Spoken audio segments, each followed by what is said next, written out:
मैं आपके साथ अनुराग सिंह। सुपर 6 आप देख रहे हैं और सुपर 6 में बात राजधानी दिल्ली की। राजधानी दिल्ली में गजब का घमासान मचा है। एक तरफ सड़क पर छात्र, दूसरी तरफ बॉर्डर पर किसान डटे हुए हैं। पीएम आवास के बाहर राहुल प्रियंका धरने पर बैठे हैं और अरविंद केजरीवाल जंतर मंतर पहुंच चुके हैं। मतलब सियासतदानों ने आज कई धरना फ्रंट दिल्ली में खोल दिए। मतलब पॉलिटिशियंस के बीच इस मुद्दे को हथियाने की मानो एक होड़ सी लग गई हो और इसमें सत्ता पक्ष टूल किट और बाहरी ताकतों की साजिश को तलाश रहा है। राहुल गांधी, अरविंद केजरीवाल समेत पूरा विपक्ष इस वक्त छात्रों के कंधे पर बंदूक रखकर सियासी निशाना साधने की कोशिश में लगा है। और यह लड़ाई अब सिर्फ राजधानी दिल्ली तक सीमित नहीं है, बल्कि लखनऊ से भी अखिलेश यादव ने ऐसा सियासी तीर छोड़ा जिसने सीधे केंद्र की राजनीति को निशाने पर लिया। अखिलेश यादव ने केंद्र पर सीधा और करारा वार करते हुए कहा कि जो सरकार देश के युवाओं को सिर्फ लाठियां दे सकती है, उसे सत्ता की कुर्सी पर बैठने का कोई अधिकार नहीं। मतलब विपक्ष का रुख बहुत दिनों बाद आक्रामक दिख रहा है। इसको लेकर सवाल उठ रहे हैं कि क्या देश की राजनीति में 2029 चुनाव की स्क्रिप्ट लिखी जा रही है? क्या छात्रों के कंधे पर बंदूक रखकर विपक्ष इस बड़े सियासी महासंग्राम का माइलेज लेने की कोशिश कर रहा है? आज आपको सीजेपी के विरोध प्रदर्शन पर हो रही सियासत का हर पहलू दिखाएंगे, लेकिन सबसे पहले समझिए कि यह प्रोटेस्ट कैसे सियासी रंग ले चुका है। इसमें कांग्रेस वर्सेस आम आदमी पार्टी की झलक दिखने लगी। सबसे पहले जरा ये वाला पोस्ट आप देखिए जो इस वक्त टीवी स्क्रीन पर चल रहा है। आम आदमी पार्टी के सांसद संजय सिंह की तरफ से जारी किया गया ये वो पोस्ट है जिसमें वो लिख रहे हैं कि सीजेपी के धरने को कमजोर करने के लिए मोदी जी ने राहुल गांधी को अपने आवास पर धरने पर बैठा दिया, यानी कि सीधा निशाना कांग्रेस पार्टी पर। दरअसल प्रधानमंत्री आवास के बाहर कांग्रेस का प्रोटेस्ट अभी इस वक्त चल रहा है जब मैं आपको खबर बता रहा हूं, और उसी दौरान यह पोस्ट संजय सिंह की ओर से किया गया जिसमें राहुल गांधी, प्रियंका गांधी, मल्लिकार्जुन खड़गे समेत कई कांग्रेस के कार्यकर्ता और नेता शामिल। कांग्रेस कार्यकर्ता यहां जमकर नारेबाजी कर रहे हैं, सांकेतिक हथकड़ी पहनी और सरकार के खिलाफ विरोध प्रदर्शन किया। इसके बाद कांग्रेस कार्यकर्ताओं को पुलिस ने हिरासत में भी लिया है, लेकिन संजय सिंह जो कि आम आदमी पार्टी के राज्यसभा सांसद हैं, वो कह रहे हैं राहुल गांधी अगर बैठे, भारतीय जनता पार्टी ने बिठाया इनको ताकि कॉकरोच जनता पार्टी का या छात्रों का आंदोलन कमजोर पड़ सके। आज दोपहर करीब 2:30 बजे कांग्रेस अध्यक्ष मल्लिकार्जुन खड़गे के आवास पर कांग्रेस के नेता इकट्ठा होना शुरू हुए। यहां बड़ी सीक्रेट रणनीति के तहत सीधे प्रधानमंत्री आवास का घेराव करने का फैसला लिया गया। राहुल गांधी, प्रियंका गांधी, मल्लिकार्जुन खड़गे के नेतृत्व में कांग्रेस नेताओं का मार्च अचानक 7 लोक कल्याण मार्ग यानी कि प्रधानमंत्री आवास के पीछे वाले गेट तक पहुंचा। सुरक्षा घेरा तोड़कर नेता वहीं जमीन पर बैठ गए। इसके बाद पुलिस ने पहले समझाने की कोशिश की और फिर कांग्रेस के कई नेताओं को हिरासत में भी ले लिया।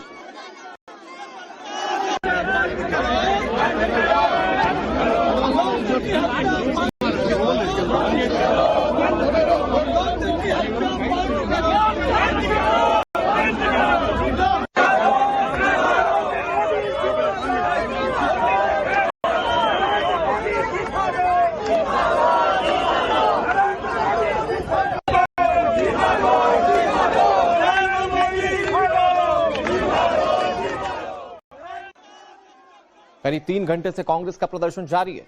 केंद्रीय राज्य मंत्री जितेंद्र सिंह और मुख्य गृह सचिव गोविंद मोहन के समझाने के बावजूद राहुल गांधी और तमाम कांग्रेस के नेता जो इस प्रदर्शन में शामिल थे वो डटे हुए। सूत्रों के हवाले से खबर यह है कि कांग्रेस ने सरकार के सामने कई मांगों को रखा है। कांग्रेस की मांग है कि शिक्षा मंत्री धर्मेंद्र प्रधान का इस्तीफा हो और संसद में नीट मुद्दे पर चर्चा हो। गृह मंत्री अमित शाह लाठीचार्ज पर सदन में बयान दे, ये कांग्रेस पार्टी के नेता सरकार से मांग कर रहे हैं। तो छात्रों के मुद्दे को लेकर के इस वक्त सियासत बेहद तेज है। इस वक्त हम प्रधानमंत्री आवास के ठीक बाहर मौजूद हैं। यहाँ पर कांग्रेस पार्टी के तमाम बड़े चेहरे इस वक्त प्रदर्शन कर रहे हैं, जिसमें राहुल गांधी, मल्लिकार्जुन खड़गे, प्रियंका गांधी वाड्रा मौजूद है। इसके अलावा भी कई ऐसे बड़े चेहरे, कई सांसद हैं जो कि यहाँ पर मौजूद है। शिक्षा मंत्री के इस्तीफे की मांग की जा रही है। तो वहीं दूसरी तरफ यहाँ पर पुलिस का कड़ा पहरा है, पुलिस यहाँ पर मौजूद है। कई सारे कार्यकर्ता ऐसे बताए जा रहे हैं जिनको डिटेन भी किया गया है। कुल मिलाकर के यहाँ पर नारेबाजी की जा रही है। विपक्ष की मांग कि शिक्षा मंत्री इस्तीफा दे, लेकिन इस पूरे मुद्दे पर अब देखना बहुत अहम होगा कि सियासत कैसे थमेगी। ये प्रिया सिन्हा की रिपोर्ट आपने देखी और इस रिपोर्ट में आपने देखा कि कैसे बड़ी तादाद में कांग्रेस पार्टी के नेता और कार्यकर्ता प्रधानमंत्री आवास के पीछे वाले गेट पर इकट्ठा हैं। मान मनोबल की कोशिशें हुई, माने नहीं और अभी भी डटे हुए। मौजूदा समय में क्या स्थिति है, हमारी सहयोगी रंजिता इस खबर पर ज्यादा जानकारी के साथ जुड़ गई है। रंजिता, क्या तस्वीर इस वक्त वहां पर देखने को मिल रही है? क्योंकि जितेंद्र सिंह पहुंचे, मनाने की कोशिश की कि राहुल गांधी धरने को खत्म करें, लेकिन इसके बावजूद मान मनोबल से बात नहीं बनी। तो कांग्रेस के नेता क्या करने जा रहे हैं? कितने लंबे समय तक ये धरना प्रदर्शन चल सकता है और ये सरकार पर कितने दबाव का काम करेगा? बिल्कुल, देखिए मंत्री जो है, केंद्रीय मंत्री जितेंद्र सिंह आए हुए थे यहाँ राहुल गांधी से मिलने के लिए और लगभग आधे घंटे से ज्यादा उनकी बातचीत चली और ये बताया गया कि उन्होंने इस शर्त को माना कि आप संसद में अगर नीट पेपर लीक मामले पर डिस्कशन चाहते हैं तो चर्चा हम करने को तैयार है। हालांकि इसके बावजूद भी जो है कांग्रेस की तरफ से ये कहा जा रहा है कि उनकी मुख्य 5 मांगे हैं। उन 5 मांगों की अगर बात की जाए तो उसमें सबसे पहले जो है धर्मेंद्र प्रधान का इस्तीफा चाह रहे हैं वो। इसके अलावा संसद में चाह रहे हैं कि आखिर लाठीचार्ज जो छात्रों पर किया गया उसको लेकर किस तरह की ये कार्रवाई थी, जांच की जाए उसकी, और इस पर गृह मंत्री जो है वो अपनी बात रखे। गृह मंत्री दोनों ही सदनों में, राज्यसभा और लोकसभा दोनों ही सदनों में अपनी बात रखे। जिन बच्चों को चोटें लगी है, जो गंभीर रूप से घायल है, उनको चिकित्सक जो सहयोग है वो दिया जाए और जिन बच्चों ने पेपर लीक के बाद जो आत्महत्या की है उनको मुआवजा दिया जाए। तो ये एक लंबी लिस्ट है कांग्रेस पार्टी की मांगों की, जिस मांग पर हम कह सकते हैं कि अभी तक किसी तरह का जो है सरकार की तरफ से फैसला नहीं लिया गया है। सिर्फ वो संसद में डिस्कशन की जो बात है उसको मान रहे हैं और यही वजह है कि बताया जा रहा है कि कांग्रेस इस प्रदर्शन को लंबा खींचेगी, यानी कि यहाँ प्रदर्शन चलता रहेगा। राहुल गांधी, प्रियंका गांधी, मल्लिकार्जुन खड़गे और तमाम सांसद आपको यहाँ पर दिखते रहेंगे। प्रदर्शन जो है वो लंबा चलने वाला है। मतलब इस वक्त प्रदर्शन के कई मोर्चे जो हैं वो राजधानी दिल्ली में नजर आ रहे हैं या प्रदर्शन? नहीं, जा नहीं रहे। जाना कहाँ है? हमारे नेतागण यहाँ बैठे हैं, राहुल गांधी जी, प्रियंका जी और खड़गे जी, पूरी हमारी कांग्रेस की लीडरशिप सीनियर वहाँ बैठी हुई है। और ये लगातार, कल भी देखो इतनी लाठी बरसाई, डंडे मारे गए, वो छोटे छोटे बच्चों के कपड़े फाड़ दिए गए। कोई जवाब नहीं पार्लियामेंट में, कोई आज बोला नहीं है, बात नहीं करने दी किसी को। जितेंद्र सिंह कह रहे हैं कि हम चर्चा के लिए तैयार है। आज तैयार हुए हैं ना, जब यहाँ आके बैठे, पहले कहाँ सोए थे? वो बच्चे डिमांड कर रहे हैं इस्तीफे की, क्यों नहीं इस्तीफा लेते? करोड़ों रुपए ये लोग खा चुके हैं, करोड़ों रुपए ये लोग ले जा चुके हैं, तो क्यों नहीं उन बच्चों को उसकी बात मानते, हमारी ऑपोजिशन की बात मानते? राहुल गांधी लगातार 3 साल से जो बोल रहे हैं पार्लियामेंट में कि जो पेपर लीक आप डोंग कर रहे हो, जिसका जो भ्रष्टाचार आपने फैला रखा है, ये पूरा देश सड़कों पे उतरेगा। चुनाव के मैनिफेस्टो में भी पेपर लीक का जिक्र था। लेकिन रंजीता, सबसे इम्पोर्टेंट बात ये है कि एक तरफ जहां पर ये नेता बता रहे हैं कि देखिए साहब हम छात्रों के कितने हितैषी हैं, कांग्रेस डटी रहेगी, लंबे समय तक डटी रहेगी। दूसरा पहलू यह है, आम आदमी पार्टी कह रही है आपको बिठाने वाली भारतीय जनता पार्टी है। इस पर बात करेंगे कि आम आदमी पार्टी के नेता ये जो आरोप लगा रहे कांग्रेस उस पर क्या कहती है। लेकिन इस प्रोटेस्ट से पहले कांग्रेस सांसद प्रियंका गांधी का बयान सामने आया। उसमें उन्होंने कहा कि ये पूरी सरकार युवा विरोधी है, सरकार युवाओं, गरीबों और किसानों के खिलाफ है। पिछले 12 सालों से हम सब यही देखते आ रहे हैं, ये प्रियंका गांधी ने कहा। बिल्कुल एंटी यूथ है। देखिए, एंटी यूथ है, एंटी गरीब है, एंटी किसान है। अब 12 साल हो गए, हम सब देख रहे हैं ना, किसान आंदोलन कर रहे हैं, आप उन पे दमन कर रहे हो, अब बच्चों पे दमन कर रहे हो। बच्चे हैं, सुन लीजिए इनकी बात, क्या होने जा रहा है। अगर इनकी बात शांति से सुन लें, अब मंत्री जी की जिम्मेदारी है, उनसे रिजाइन करवाइए। देखिए, एक जमाना था जब मंत्री जिम्मेदारी लेते थे। मुझे याद है एक ट्रेन का एक्सीडेंट हुआ था शायद 80s में, अगले दिन उन्होंने इस्तीफा दिया। जो मंत्री रिस्पॉन्सिबल थे, जो उसके समय के रेल मंत्री थे, तो इस्तीफा दीजिए, जिम्मेदारी लीजिए और सबसे जरूरी तो यह है कि सिस्टम को दुरुस्त करिएगा। इसके अलावा आम आदमी पार्टी के संयोजक अरविंद केजरीवाल भी धरना स्थल पर प्रदर्शनकारियों से मुलाकात करने पहुंचे। उस वक्त की तस्वीर हम आपको दिखा रहे हैं। उन्होंने प्रधानमंत्री नरेंद्र मोदी के खिलाफ जमकर निशाना साधा। कहा कि बच्चे केवल शांतिपूर्ण तरीके से संसद तक पहुंचना चाहते थे, लेकिन मोदी सरकार ने उन पर लाठियां चलवाई। अरविंद केजरीवाल किस लहजे में मौजूदा सरकार पर हमलावर हैं, ये आपको सुनाते हैं। शांतिपूर्ण तरीके से बच्चे संसद की ओर जाना चाहते थे, उनके ऊपर बुरी तरह से डंडे बरसाए गए। कई बच्चों का सर फट गया, कई बच्चों के हड्डियां टूट गई, पैर टूट गया, हाथ टूट गए। बहुत ही बर्बरता के साथ मोदी जी ने अपने बच्चों पे हमला कराया। बच्चे केवल ये मांग रहे थे कि पेपर लीक नहीं होने चाहिए। एक तो मोदी जी एक नाकाम प्रधानमंत्री हैं, जिनसे एक पेपर नहीं कराया जाता। एक पेपर लीक, हर साल पेपर लीक होते हैं। सारे पेपर लीक होते हैं, और जब बच्चे कहते हैं पेपर लीक नहीं होने चाहिए तो उन पर डंडे बरसाते हैं। मोदी जी के अपने बच्चे नहीं है, इसलिए उन्हें पता नहीं है बच्चों का क्या, बच्चे होना क्या मतलब होता है। सीजेपी के इस आंदोलन में हम छात्र समर्थित हैं, हम छात्रों के बारे में सोच रहे हैं, ऐसा कहते हुए आपने दो पार्टियों को देख लिया, एक कांग्रेस पार्टी, दूसरा आम आदमी पार्टी। अब मैं आपको तीसरे विपक्षी दल के बारे में बताता हूं। इस प्रोटेस्ट की आड़ में समाजवादी पार्टी के अध्यक्ष अखिलेश यादव 2027 के लिए सियासी पिच कैसे तैयार कर रहे हैं, मैं आपको बताता हूं। छात्रों के प्रदर्शन को लेकर अखिलेश यादव ने बयान दिया। उन्होंने कहा कि छात्रों और युवाओं पर लाठीचार्ज किया गया, आंसू गैस के गोले छोड़े गए। क्या यही सबका साथ और सबका विकास है? कैसे सवाल उठा रहे हैं अखिलेश यादव, जरा वो सुनिए।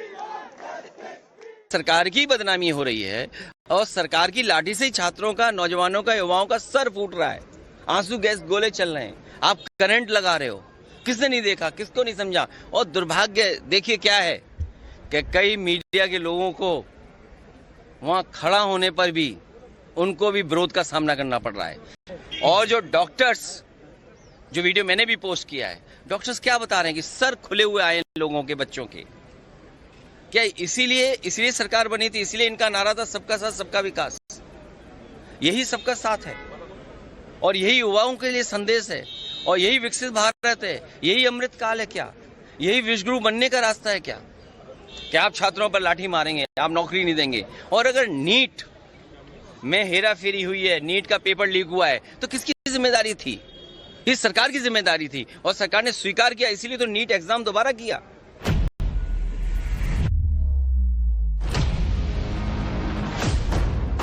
बात अगली स्टोरी की। उत्तर प्रदेश की सियासत में अब बहराइच वो रण क्षेत्र बन चुका है जहां इतिहास के पन्नों से लेकर आने वाले कल के चुनावी भविष्य तक आर पार की जंग छिड़ी हुई है।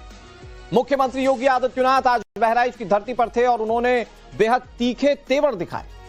सीएम योगी आदित्यनाथ ने साफ शब्दों में दो टूक चेतावनी दे दी कि उत्तर प्रदेश में किसी भी विदेशी आक्रांता के नाम पर आयोजन स्वीकार नहीं किया जाएगा। उनका इशारा सालार मसूद गाजी से जुड़े मेले पर था। इस बयान के साथ सीएम योगी आदित्यनाथ ने एक तरफ जहां तुष्टीकरण की राजनीति को आड़े हाथों लिया, तो वहीं समाजवादी पार्टी के मुखिया अखिलेश यादव पर भी माफिया राज को बढ़ावा देने के आरोप लगाए। जबरदस्त हमला योगी आदित्यनाथ ने किया। लेकिन याद रखिए कि बहराइच की इसी तपिश के पीछे एक बड़ी सियासी क्रोनोलॉजी। कुछ दिन पहले असदुद्दीन ओवैसी इसी बहराइच में आकर चुनावी शंखनाद कर चुके हैं। सालार मसूद गाजी सालार की दरगाह की विरासत और महाराजा सुहेलदेव के गौरव का एक पुराना विवाद हमेशा सुलगता रहा है। ओवैसी की उस एंट्री के बाद आज सीएम योगी आदित्यनाथ का बहराइच के मंच से यह हुंकार भरना क्या सीधे तौर पर अखिलेश यादव के वोट बैंक के गणित को बिगाड़ने के संकेत? और क्या उत्तर प्रदेश में राष्ट्रवाद बनाम तुष्टीकरण की यह जंग बहराइच से ही 2027 की नई पटकथा लिखने जा रहे हैं सियासी रूप में? बीमारू बहराइच नहीं था, बीमारू उस समय की सरकारों की मानसिकता थी, जिन्होंने अपने बीमारू मानसिकता के नाते आपको भी पीछे धकेल दिया था, आगे नहीं बढ़ने दिया था। लेकिन जैसे ही प्रधानमंत्री मोदी जी के नेतृत्व में भारतीय जनता पार्टी की डबल इंजन की सरकार आई, यूपी में डबल इंजन की सरकार आई, आज बहनों और भाइयों आप देखते होंगे परिवर्तन, हर क्षेत्र में परिवर्तन। अब उपद्रव नहीं होता है, अब तो उत्सव प्रदेश के रूप में यूपी ने एक नई पहचान बनाई है। ऐसा नहीं कि पैसा तब नहीं था, पैसा तब भी था, लेकिन नीयत साफ नहीं थी। नीयत साफ नहीं थी, तब सिर्फ ये खानदान सारे पैसे को हड़प जाता था। कहीं चाचा ने, कहीं भतीजे ने, कहीं किसी और नातेदार रिश्तेदार ने, क्योंकि महाभारत के सारे रिश्ते वहां थे, सारे रिश्ते महाभारत के थे। खूब लूट खसोट चलती थी, खूब अराजकता फैलती थी, और अगर किसी ने आवाज उठा दी तो फिर उसके घर को ये लोग कब्जा कर देते थे। याद करिए, बहराइच जनपद आज से 9 वर्ष पहले लैंड माफिया,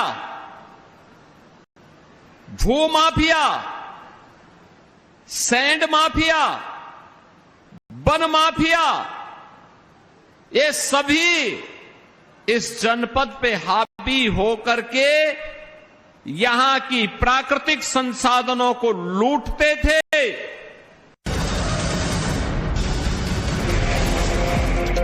और इस वक्त एक बड़ी खबर आपको बता दें, केंद्रीय मंत्री जितेंद्र सिंह ने पोस्ट लिखा है, सरकार पेपर लीक पर चर्चा को तैयार है। जितेंद्र सिंह ने यह बात कही, राहुल गांधी अपनी बात से मुकर गए, सरकार ने राहुल से धरना खत्म करने की अपील की। ये सारी बातें जितेंद्र सिंह ने अपने पोस्ट में कही हैं।